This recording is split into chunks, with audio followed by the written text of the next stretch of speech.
বন্ধুরা, এই মাত্র আঁখি কিন্তু একটি পোস্ট করেছে, যেখানে গিয়ে কিনা সে নিজে মুখে স্বীকার খেয়েছে যে তার জীবনের কিন্তু আজকে হয়তো শেষ দিন।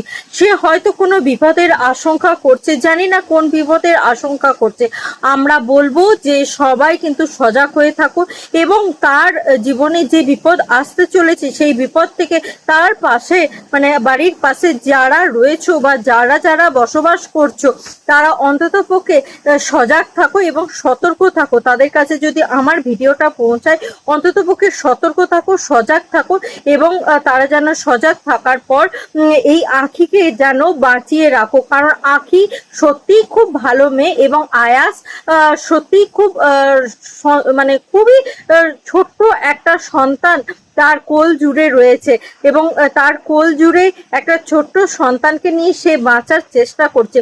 সেখানে গিয়ে কিনা তার জীবনের হানি করার চেষ্টা করছে। কারণটা কি না, কারণ হচ্ছে যে সে অনেক কিছু, হয়তো অনেকের অনেক কিছু পোল খুলে দিচ্ছে।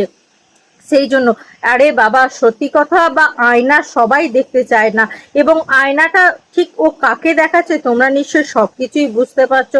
আমরা চাই যে আঁখি সুস্থ থাকুক, তার জন্য যতটা সাপোর্টের দরকার, যতটা মানে তোমাদের প্রতিবাদের দরকার, অবশ্যই বন্ধুরা তোমরা কিন্তু কেউ প্রতিবাদ করতে ভুলবে না। আশা করি আমার এই ভিডিওটা সকলে শেয়ার করবে এবং প্রচুর পরিমাণে শেয়ার করে নেবে। টাটা।